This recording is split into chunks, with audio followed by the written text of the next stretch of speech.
بسم الله الرحمن الرحيم الحمد لله رب العالمين والصلاة والسلام على رسول الله صلى الله عليه وسلم أنيقو حقيقة دينتا iyo waqafta xisbiga wadani waxaan rabaa maanta inaan ka hadlo laba qodob oo yaryar oo muhiim ah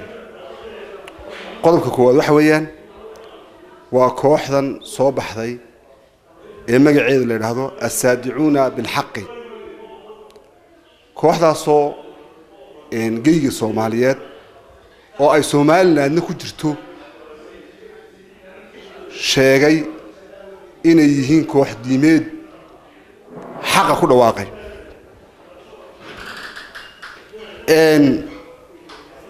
ummadan reer Soomaaliland waa ummad islaama madaxdeeda xisbiyadeeda shacbigeeda waa ummad islaamnimada cariiq ku ah haddaba markaa waxa weeyaan kooxdan sheegtay inay 45 sanadood daraasad sameeyeen waxay yihiin aan wali hadda la garan kareynin ayaa mas'uul ka ah waxa mas'uul ka ah xukuumadda uu hogaaminayo Sayid Ahmed Maxamed Maxamuud Sinaayo isaga mas'uul ka ah oo loo doortay inuu ummadan diinteeda iyo wixii sax iyo wixii khaldanba uu markaa waxa weeyaan ka saxo wasaaraddan baan u sameeysanay oo wasaaradda diinta iyo awqaafta wasaaradii wali hadaas kamay soo saarin wax cad kooxdan aragtida waxyaabo fara badan wasaaradda awqaafta wasiirka awqaaftu khaasatan Sheekh Khalil waxyaabo fara badan ka hadla laakiin qadiyadan wali mutaaban waxaana la rabaa in qadiyada la taabto oo laga hadlo hadii uu isagu aqoon aan u lahayn waa inuu culimada muslimiinta la kaashado culimada deegaanka waxa waddanka waa in la kaashado si ummadeena waxa loogu gudbinayo iyo waxa lagu faafinayo aan ogaano waliba khaasatan waxa weeyaan geeyida Soomaaliyeed oo Soomaaliland ku jirto waxay sheegeen in dad ka tirsan ay joogaan marka qadiyadaasi waxa weeyaan ugu baaqanaa ka xisbi ahaan ka diinaha culimo ahaan in marka wax weeyaan ay xukuumaddu mowqif sax ah ka istaagto wax kasta oo gaabis laga sameeyana dhibaatadiisa ayuu leeyahay taasi waa qodobka koowaad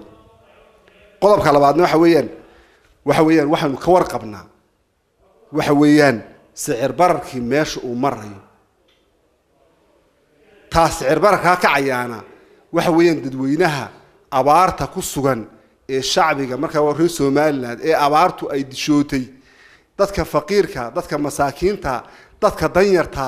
waxa weeyaan dhibaato xoogan buu ku hayaa hadii afar ganacsato ama waxa weeyaan afar wadaad ama afar wasiir ay lacag fiican ay ku nool yihiin oo iyagu marka waxa weeyaan subag iyo laxoox isku cunayaan dad baan saaka soo qureecan dad baa dhibaato marka ku sugan wasiiradda maaliyadda oo hooyo ah oo ka mas'uula qadada sixir bararka waxaan leenahay ku shaqee xeerkii hooyanimada oo mar soo daymo waxa weeyaan dadka marka danyarta shacbi weynaha reer Soomaaliland mid baa leeyadana shacbi weynaha reer Soomaaliland waxa weeyaan dawladda Djibouti shacbigeeda mar waxa lagu siyaadiyay 10 faran baa lagu siyaadiyay waxaan jaa lagu ibsada lagu siyaadiyay baska inta loo raaco shacbigaasi wuu ka gilgishay 30 sanadood ugu dambeeyay $100 meelkii u taageen laanu shacbigooda ka gilgishay waxa weeyaan reer Soomaaliland shacbiga reer Soomaaliland meel kasta uu joogaba waxaan leeyahay haddaad inuu ka gilgilin weydaan haddaad tihiin dadkii xorta ahaa ee markaa wax weyn Maxamed Siyaad Barre rasaasta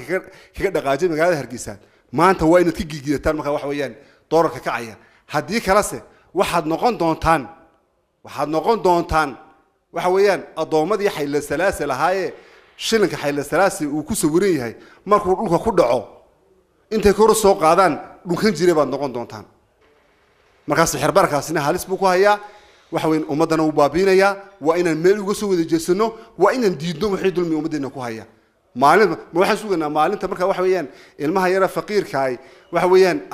anu waxa weeyaan koob waxa weeyaan xabad laxooxa oo soo waayay maalintaas suganaa abaarna waan ka cabananaa sixir bararkiina halkaas u maraya waa inaan diidno oo aan ka soo horjeesano waad maasantii